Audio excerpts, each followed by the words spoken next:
देखो बेटा, आज का अपने पास क्वेश्चन गिवन है कि कोई एक ब्लॉक है और उस ब्लॉक के ऊपर एक्सटर्नल फोर्स कितना लगाया जा रहा है बेटा, 16 न्यूटन। और उस ब्लॉक और उस सरफेस के बीच में लिमिटिंग फ्रिक्शन की वैल्यू कितनी है, 0.8। और काइनेटिक फ्रिक्शन कोफिशिएंट की वैल्यू कितनी है बेटा, 0.5।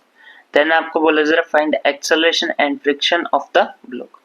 देखो बेटा, सबसे पहले ये याद रखो कि जब भी फ्रिक्शन फोर्स का आपके पास क्वेश्चन बने तो फ्रिक्शन फोर्स के लिए सबसे पहले क्या निकालना होता है बेटा, लिमिटिंग फ्रिक्शन। क्या निकालना होता है, लिमिटिंग फ्रिक्शन। तो सबसे पहले आप क्या निकालोगे बेटा, limiting friction means F L. क्या निकालोगे, एफ एल। तो एफ एल निकालोगे तो एफ एल के लिए फॉर्मूला क्या होता है, mu L into N. Mu L into N. N क्या होता है बेटा, नॉर्मल रिएक्शन फोर्स। तो देखो, इसका वेट फोर्स नीचे की ओर होगा कितना, mg। और mg की वैल्यू कितनी होगी, मास की वैल्यू 10, g की वैल्यू 10 मींस 100 न्यूटन।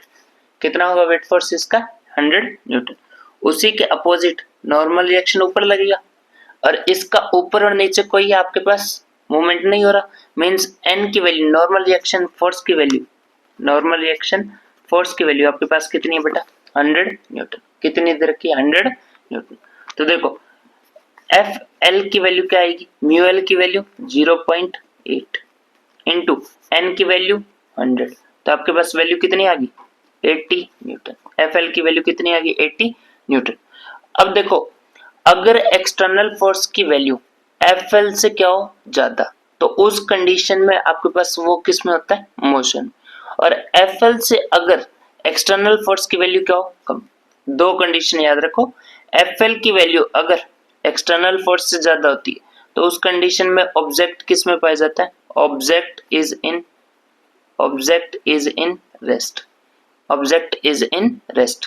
और उसमें जो फ्रिक्शन आपके पास फ्रिक्शन फोर्स आएगा, जो एफ स्टैटिक आएगा, रेस्ट कंडीशन में स्टैटिक फ्रिक्शन आता है और वो स्टैटिक फ्रिक्शन फोर्स की वैल्यू किसके बराबर होती है, एफ एक्सटर्नल की। किसके बराबर होती है बेटा, एफ एक्सटर्नल की। मींस इस कंडीशन में आपका लिमिटिंग फ्रिक्शन फोर्स की वैल्यू एक्सटर्नल फोर्स से ज्यादा, तो उस कंडीशन में ऑब्जेक्ट किस में, रेस्ट में। मींस इसके लिए एक्सेलरेशन की वैल्यू 0। एक्सेलरेशन की वैल्यू क्या होती है, 0। और इसमें जो स्टैटिक फ्रिक्शन आएगा वो किसके बराबर होगा, एक्सटर्नल फोर्स के। मींस फ्रिक्शन की वैल्यू किसके बराबर होगी, एक्सटर्नल फोर्स की। और वो कितनी देर की बेटा, 60 न्यूटन।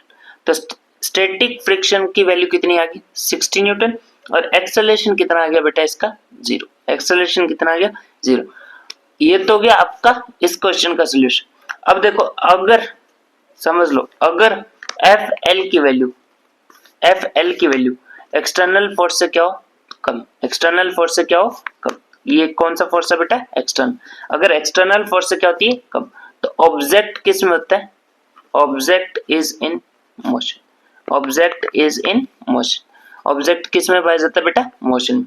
और उस कंडीशन में ए की वैल्यू नॉट इक्वल टू क्या होती है, 0। ए की वैल्यू नॉट इक्वल टू क्या होती है, 0।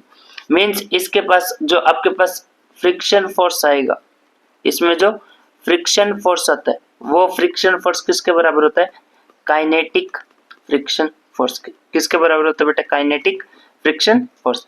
मींस उसमें आपको क्या निकालना पड़ेगा बेटा, काइनेटिक फ्रिक्शन फोर्स। ये तो थी एक्सटर्नल फोर्स। अपना क्वेश्चन यहाँ एंड हो चुका है। अपने की पूछा क्या था, एक्सेलरेशन और फ्रिक्शन फोर्स। तो एफ एल की वैल्यू एक्सटर्नल फोर्स से ज्यादा थी, इसलिए ऑब्जेक्ट किस में होगा, रेस्ट में। और एक्सेलरेशन की वैल्यू क्या होगी, 0। तो स्टैटिक फ्रिक्शन फोर्स किसके बराबर हो जाएगा, एक्सटर्नल फोर्स के। और एक्सटर्नल फोर्स की वैल्यू कितनी है बेटा, 60 न्यूटन। ठीक है बेटा, ये था अपना आज का क्वेश्चन। Thank you.